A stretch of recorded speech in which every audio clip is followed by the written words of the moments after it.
Hi mga kacharing! For today's video, kailangan natin magluto. Hindi, luto serya tayo. Ang lulutuin na is eme-eme lang at yung simpleng ginataang puso ng saging. Bao, charing. Kaya first of all, kailangan natin magpainit ng kawali. Malamang sa alamang kawali, painitin natin. Then, pag after that, lalagyan natin ng mantika. Pinakita pa nga ni! Yan, lagyan natin siya ng mantika at the same time, painitin natin siya.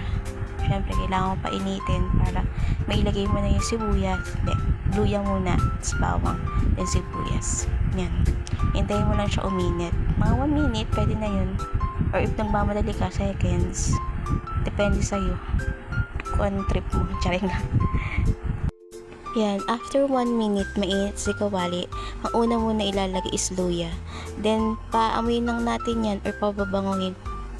Para, alam mo yung nagigisa na talaga siya, nagba-brown-brown na. Bago mo ilagay yung bawang. Okay? Halo-halo lang natin. Yan, halo-halo lang. Kalang-kala mo, semento. Ganun, halo-halo lang. Napakatagal maghalo ng person. Naakala mo naman ay luya lang ang lulutuin. Yan, lagay mo na yung bawang. Yan, then after a while, pag alam mo na nag-aroma na yung luya, lagay mo na yung bawang, si bawang.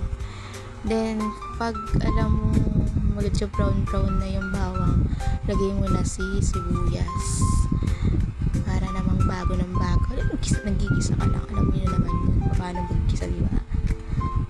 Hindi na kayo balag para utusan dyan. Ang away yarn. Yan, gisa-gisa lang. Napakatagal. Yung ano mo, luya mo ay maitim na. Sunog na. Ikay maglagay niya ng baboy na pang ano. Baboy yarn. Sige, maglagay ka ng baboy. Bilisan mo. Bilisan mo na ang paglalagay ng baboy at baka na naman yung anong masunog. Yung mga sibuyas, luya at bawang masunog na. Di ka ba kontento pa sa sunog? Ayaw mo pa talaga ilagay. Ayan, buti nilagay mo naman na. Ayan, sautay lang natin yung baboy. Sautay lang natin siya. Then, as always, kailangan natin muna siya papulahin para medyo lumambot siya. Then, after nan is lalagay na natin yung puso ng saging. Hintay lang natin siya mag-brown, ha. Mag-intay kayo. Huwag kayo mong madali. Charing. Nang away yan. Hindi, joke lang. Kailangan po na kasi natin papulayin yan para mag-lessen din yung lansa niya. Then at the same time, para medyo lumambot nga at yun nga, medyo magkaroon ng ibang lasa. Kasi favorite ko talaga yung ganyan. Yung, alam mo yung pag nagigisa ako ng baboy o magigisa ako ng ganyan. Kailangan mo muna papulayin yung baboy or manok. Basta yan, papulayin ko muna siya. Yan, hintay lang natin siya. Magpulahat, tapos babalik ko kayo. Ayan na si puso ng saging, ang ating bida ng tanghalian. Yan, lagay na natin siya. Bilis mo maglagay. Charing lang. Ayan, lagay na natin siya. Then, halo-haloin lang natin para maghalo-halo. Halo. Para namang bago. Para namang paliwang person. Yan nga, haluin lang natin para maghalo-halo yung mga sangkap. Then, pagkatapos nyan, is may lalagay na tayo. Yan, pag alam mo nag-simmer na ng konti o nagisa na ng konti, lagyan na natin tubig. Tubig yan nilagay ko kasi wala ako yung pangalawang gata. Pero kung may pangalawang gata kayo, mas better siya. Kasi maganda na yun ang ilagay nyo kaysa yung sa tubig. Kasi pag pangalawang gata ang nilagay nyo, mas malalasahan yung gata. Or yung mismong gata kasi nga. Yun nga. Basta yun na yun. Yan lang. Kailangan, mas maganda talaga yung pangalawang gata ilagay nyo kaysa sa tubig. Mas malasa siya. Pero sa kami, wala kaming pangalawang gata at unang gata lang meron kami. Yan na lang, tubig na lang nilagay ko. Okay. Yung tubig naman or yung pangalawang gata naman, ginagamit lang siya is para medyo lumambot yung ating puso ng saging. By the way nga pala, important reminder, kailangan yung puso ng saging is kailangan mong papigain or pigain sa tubig na may suka, na may asin. Importante yun kasi para mawala yung dagta ng pusong na ng saging, ha? Huwag mo kalimutan yun.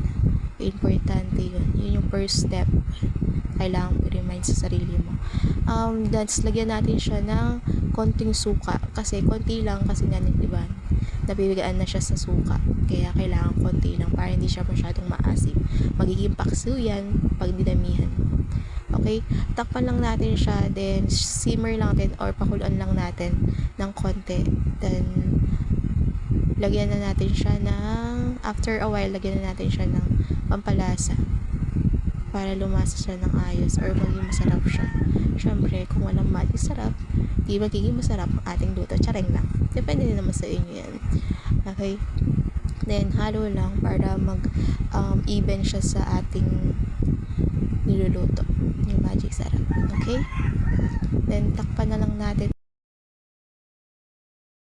Then, ayan. Hintayin lang natin siyang kumulo na pa ng ayos. Then, after that, lalagyan na natin siya ng gata. Okay? Yung unang gata. After a while, pag alam mong kumulo na ng ayos o todo, na kumonti na yung tubig or yung pangalawang gata, kung pangalawang gata yung ginamit mo, lagyan na natin yung unang gata. Yan. Etong gata na ginamit ko is 20 pesos siya sa palengke, na nabibili sa palengke. Pwede na yun para sa akin sa konting puso ng saging. Yung maliit na puso ng saging, carry na siya yung 20 pesos na gata na nabibili sa palengke. Yan. Halo-halo lang natin, of course, para maging even siya. Then, hindi ko siya tinatakpan kapag nalagay ko na yung unang gata. Usually, pag nagagata ako, tapos nalagay na yung unang gata, hindi na ako nagtatakip ng kawali or ng kaldero, ganun.